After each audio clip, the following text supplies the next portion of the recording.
Welcome back once again. In economics classes, we are going to discuss chapter number 3, the theory of consumers' behavior, marginal utility, and indifference curve analysis.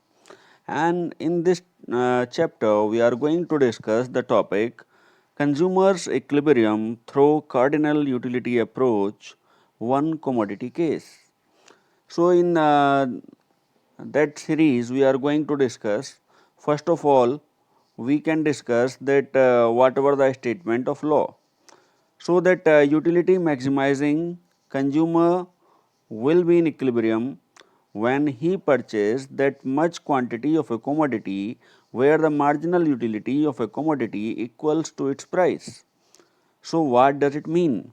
It means that if a consumer is willing to purchase in his given income some quantity of X commodity. So, whenever the consumers will be in equilibrium, consumers will be in equilibrium when he can purchase more and more quantity of X commodity on given price.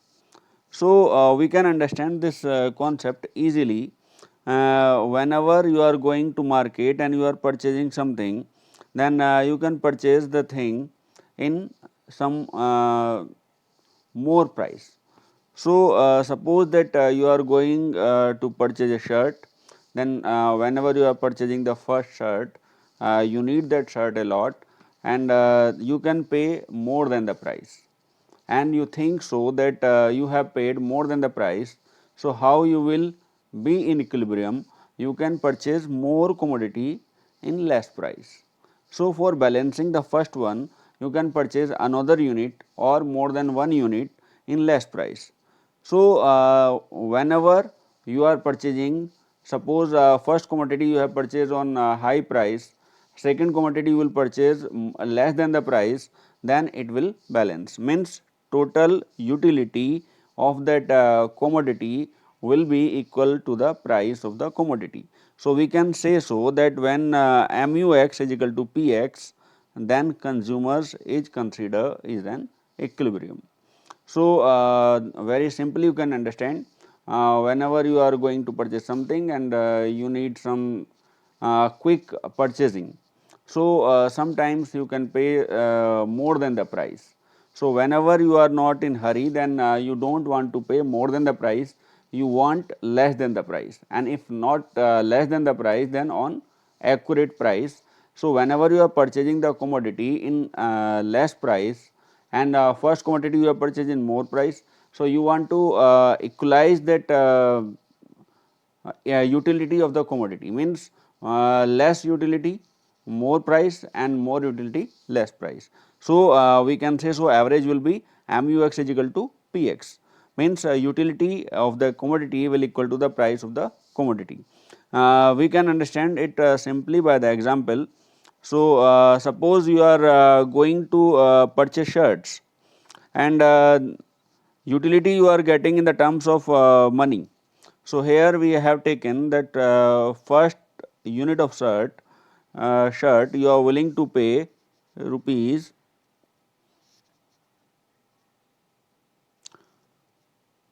700. So, why you are willing to pay 700? Because you need that shirt a lot. But whenever you are going for second shirt, you are not willing to pay 700, you will pay less than that. Why you are willing to pay less than that? Because that utility of the commodity has been diminished for you in consideration of first commodity. So, law of DMU is applicable on the consumer. So, we can say so that if you are willing to pay 700 for first shirt because you need that one, you need quick purchase, then you are not willing to pay same rupees 700 for second shirt. Why? Because now that utility for the shirt has been decreased.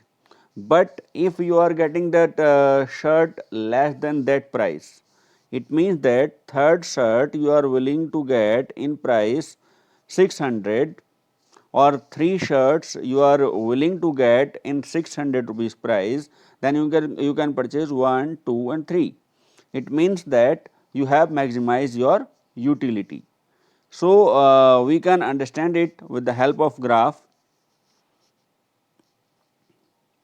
We can see here that whenever you are purchasing first shirt, you have paid rupees 700. Whenever you have purchased whenever you purchase the second shirt, then you have paid rupees 650. And then whenever you have purchased the third shirt or 3 shirts you have purchased, then you have paid rupees 600. So, as a consumer, you will be in equilibrium when price of the shirt is equal to that utility of the commodity. Means you have purchased shirt in 600 rupees, it means that MUX is equal to PX. So, in case of one commodity, whenever you are your utility is equal to price of the commodity, then you are in equilibrium. So, it is very easy to understand. I hope you understood. Once again, we are going for assumptions of that law. We know well what are assumptions. Assumptions means in which terms and condition this law is applicable. So, if we are going for assumptions, then first one is that consumers is rational. So, it is well known to everyone, we have discussed in many laws in this, that consumer should have his or her mental balance, means should not be mad, should not be psycho. In that case, this law is not applicable, because it needs that application of DMU. So, second one is that utility approach makes incardinal utility, means utility is cardinal. What is cardinal utility? When we are calculating the utility in the terms of number, or we are measuring here the utility in the terms of rupees. So, this law of consumer's equilibrium in case of one commodity is applicable only when we are taking that cardinal utility, or we are taking that utility in the terms of money, or we can say utility is measurable in the terms of money. So, third assumption is law of DMU. So, as I have told before that we think so that after additional consumption of a unit, the consumer's utility for the commodity is decreasing, or we can say so that MU is decreasing after every additional unit. So, after consuming first shirt, whenever he is going to purchase the second shirt, he is not willing to pay the same price. Why? Because the utility of the second shirt is less than first shirt. So, and utility of third shirt will decrease from second shirt. So, we can say so that law of DMU is applicable, because on every additional unit that price of the commodity for the consumer is decreasing, or we can say so that utility of that shirt is decreasing to the consumer, and whenever the consumers will be in equilibrium when MUX is equal to PX. So, we can say so that DMU is applicable, then only this consumer may be in equilibrium. And next one, that utility of each unit should remain same. So, money should have that same value for first unit as well as for the last unit which consumer has consumed. What does it mean? It means that there should be no change in the value of the money. Next assumption is consumer's income is given and remain constant. So, we have told that when consumer is going to purchasing, he is having the definite amount of money, and whenever he is having definite amount of money, he want to purchase more and more quantity of the commodity X. So, it is compulsory that there should not be unlimited income in the hand of consumer, otherwise for in case of one commodity, consumer cannot be in equilibrium, he can purchase more and more, because he is having unlimited income. So, next one, that price of other commodities are assumed to be given, means there should be no change in that price of other commodity, otherwise that consumer may shift from that particular commodity to commodity Y. So, last one, taste fashion preferences should not be changed, because if taste fashion preferences will change, then consumer will not go for particular commodity. He can shift from that particular commodity to another commodity, and in that case law of DMU is not applicable, and in that case consumer may not be in equilibrium.